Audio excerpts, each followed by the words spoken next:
Hello দোস্ত, আজকে আমরা 3000 ভার্ব লিস্টের ডে 12 অর্থাৎ পেজ নাম্বার 20 পেজের ভার্বগুলো পড়বো। তো তোমরা সঙ্গে থাকো, তাহলে প্রত্যেকটা ভার্ব আমার সঙ্গে পড়ে নিতে পারবে এবং এই ভার্বগুলো সেন্টেন্সে প্রয়োগ করে তোমরা ইচ্ছা খুশি মতো সেন্টেন্স বা বাক্য তৈরি করতে পারবে। তো দেখো কি আছে।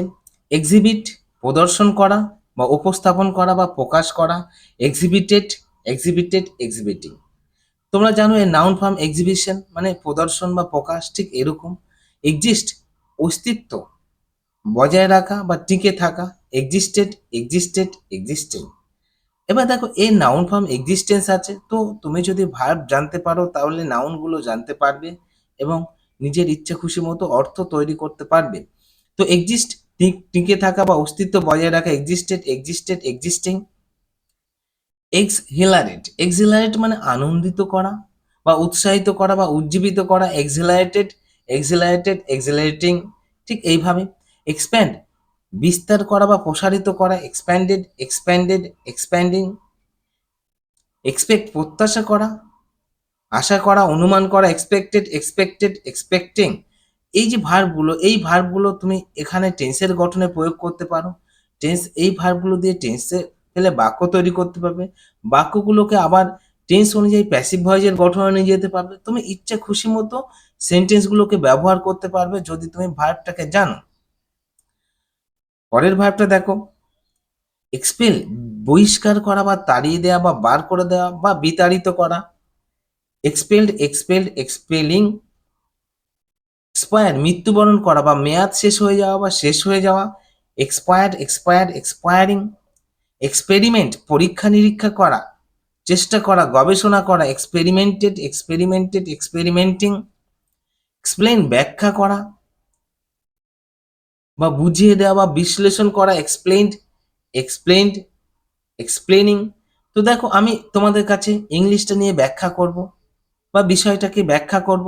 কিভাবে তুমি বাক্যটা বলবে।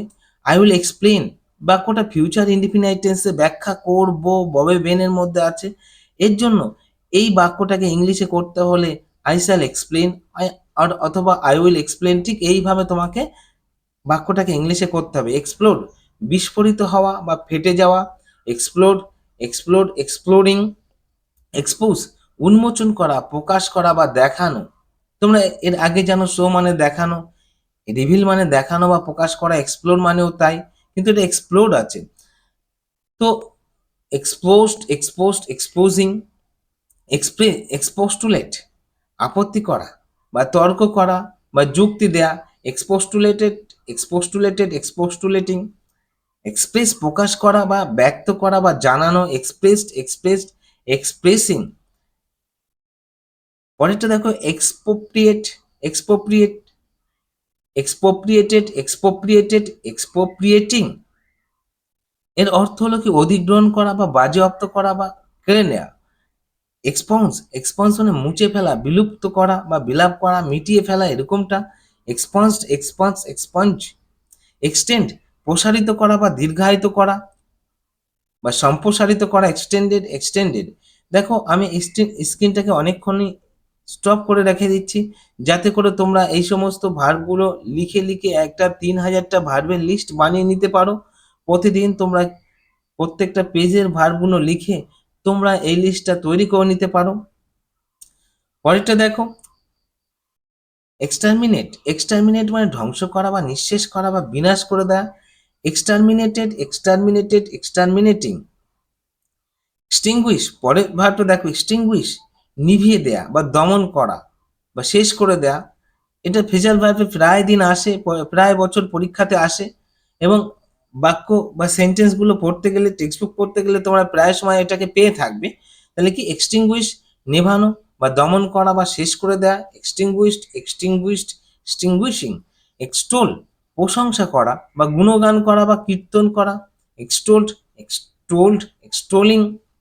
এক্সটোর্ট চাঁদা আদায় করা বা জোর করে নেওয়া বা দমন করা। এক্সটোর্টিং।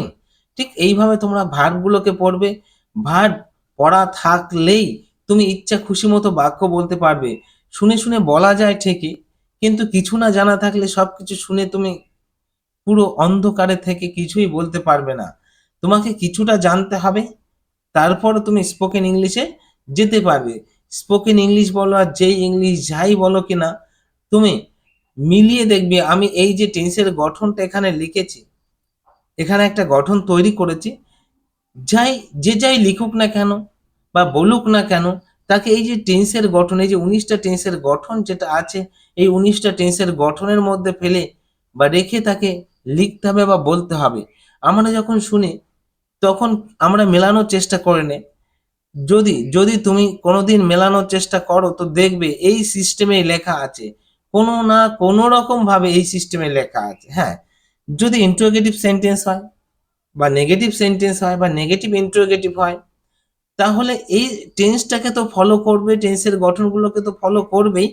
এই যে ভার্বগুলোর শুধু স্থান পরিবর্তন হবে, হয়ে বাক্যগুলোকে তৈরি করতে হবে।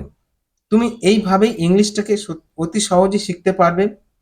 তো আজ এ পর্যন্ত। যদি আমার ভার্বগুলো পছন্দ হয় এবং ভিডিওটাকে ভালো লাগে তাহলে লাইক করো, শেয়ার করো এবং চ্যানেলটাকে সাবস্ক্রাইব করো, যাতে আমি তোমাদের 3000টা ভার্বের লিস্ট পুরো কমপ্লিট করে দিতে পারি।